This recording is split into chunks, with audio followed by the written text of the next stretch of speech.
Okay, so we're gonna continue. Again, like I was saying, you know, you're watching this little video here, maybe because you missed something in class. So I'm doing this just in case for that reason. You know, you can take your time and you know, catch up if necessary. So we've already talked about balance, we've talked about emphasis, we talked about variety, we talked about movement and rhythm. Now we're going to end with the last few here that you see. So pattern. Okay, so pattern, I'm going to click on it here so you can see. I'm going to ask you to choose one of your squares, and you know, when we're working on this in class, this presentation, this slide will be up so you can see the many different things that you can do on, you know, one of your squares, a couple of your squares. But just so you know, and pattern is when an art element or elements is repeated in a planned way over and over again. So I'm just going to show you real quick, all right, how to go ahead and do that. And again, you can work with geometric shapes and all of that. All right, so let's see, here we go. Just wait till it's a focus. All right, there we go. So I'm going to choose, I think I'm going to choose box number 2 here. All right, so in box number 2, I'm thinking I might just do, you know, some lines, some stripes, maybe a checkerboard pattern. Okay, so I went ahead and I did that, and I'm going to go ahead now, just kind of come across, and I'm going to create this is a pattern. I'm going to create a pattern here. Okay, so then, you know, to add a little more, I guess you can say the word would be contrast, and I'm going to go over that in a second. I'm going to just kind of color, you know, maybe every other end. I'm not going to bore you. I'm going to kind of do this fast. I probably already am. So I'm going to just kind of do this quickly so you can see. I'm going to ask you to take your time when you do this. I haven't learned yet how to speed things up, but I hope to. All right, but again, I'm creating a pattern here. All right, and I'd like somewhere on your design for you to create a pattern as well. But what has happened here by me doing this checkerboard thing, and again, I'm going to go ahead and I can take my time to go ahead and fill these in, is I'm creating some contrast. And contrast, again, is one of our other principles. And I know it's a word that I've used with you guys, okay, with some of you as you were working out your compositions on line, shape, and form. Contrast, the arrangement of opposite elements. So again, you know, when we get into our color unit, we're going to talk about complementary colors. This is an example of complementary colors, and I know maybe right now that's not going to make sense to you, but you can see the stuff on this page. You can see, you know, contrast is like opposites, you know, where you put something light, you know, next to something dark, and there's like a pop. So a couple of the examples that I picked out here, I want to bring this in here so you can see. Contrast refers to differences in values, colors, textures, shapes, and other elements.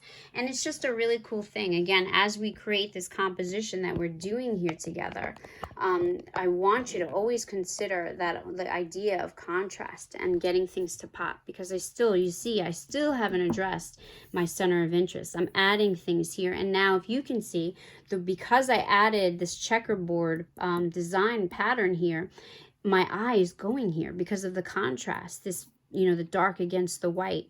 So, and then something is happening here. To add a little more contrast, I'm going to go ahead and start coloring some of these things in, you know, again, to get it to pop. And also too, I'm trying to lead, you know, whoever's looking at this through the picture. I told you that I'm trying to get them to go this way with it. So maybe here on here, I'll create another little pattern too on this little circle. And again, I'm trying to get everything to go here, and I hope you can see how even shading this in, maybe not going completely black on this little circle here, but again, you know, the whole idea, again, creating contrast. You could put something large next to something small. All right, so and I forgot to label this. So here, this is pattern. Let's label that so that we can mark it off, pattern.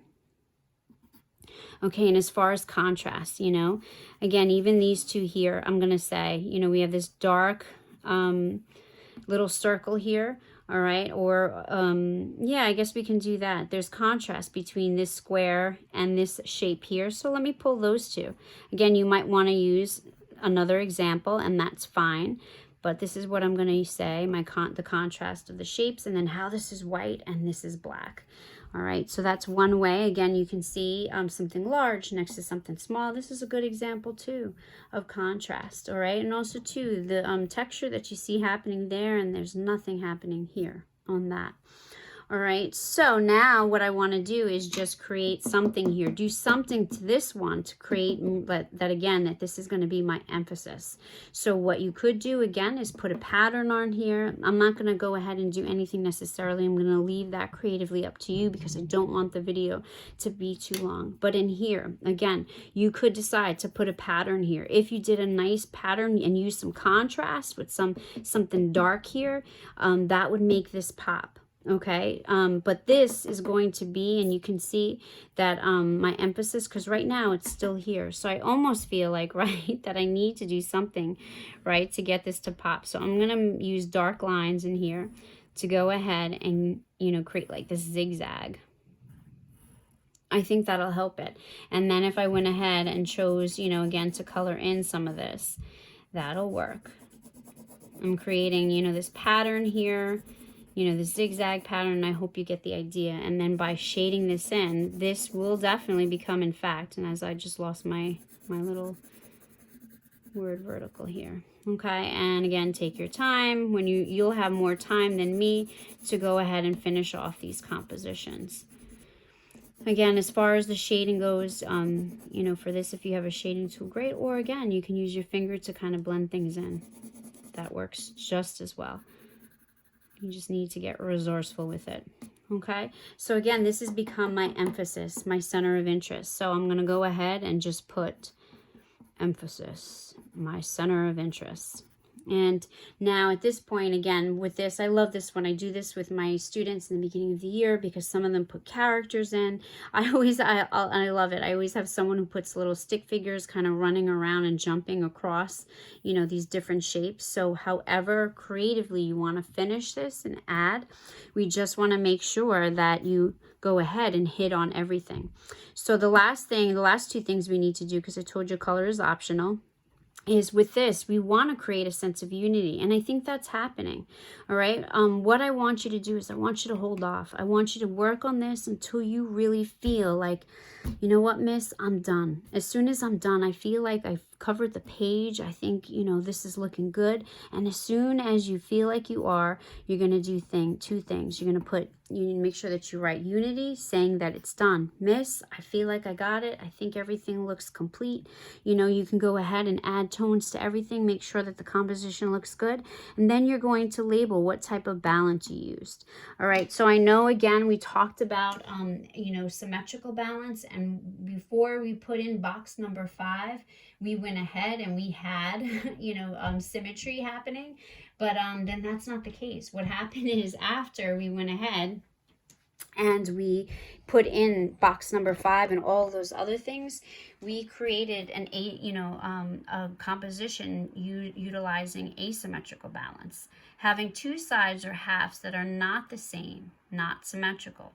So you can see these are great examples of asymmetrical balance. And again, it's pretty much almost anything that's in unity that isn't symmetrical. So you can see that our design is asymmetrical. It is not down the middle anymore like it was when we had the 4 boxes.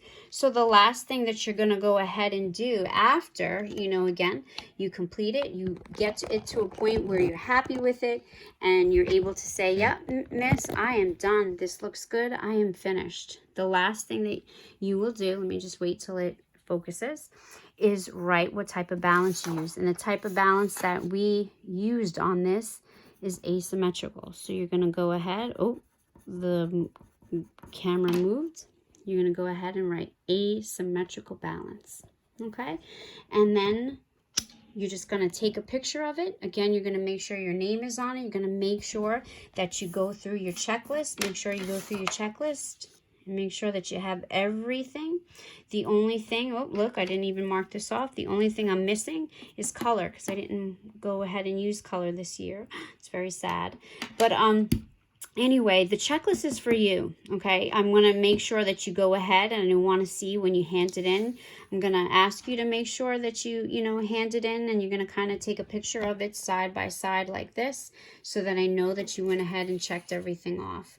Okay, but again, the checklist is for you. All right, I want you to go ahead and, you know, I'm not gonna, you know, as far as when I'm looking at it, I am looking at your drawing. And the reason why I'm even bringing this up is because I want to make sure that you're not just doing it and then gonna go straight down and just check off. Because when I look at your composition, I'm gonna make sure I have my own checklist. I'm gonna make sure you have everything so you get full credit. If you're someone who's very grade conscientious, please, because you know I have 165 students, I can't keep going. I won't be able to send it back to you if you're missing anything. The grade will be the grade. Now, if you decide to, if you notice what your grade is and you decide to resubmit, then yes. But again, I need to, at this point, pick and choose. Okay, guys, so this is pretty much it. This is our composition that we're, you know, pretty much creating as a group, or created as a group, and I'm going to just ask you to finish it. All right?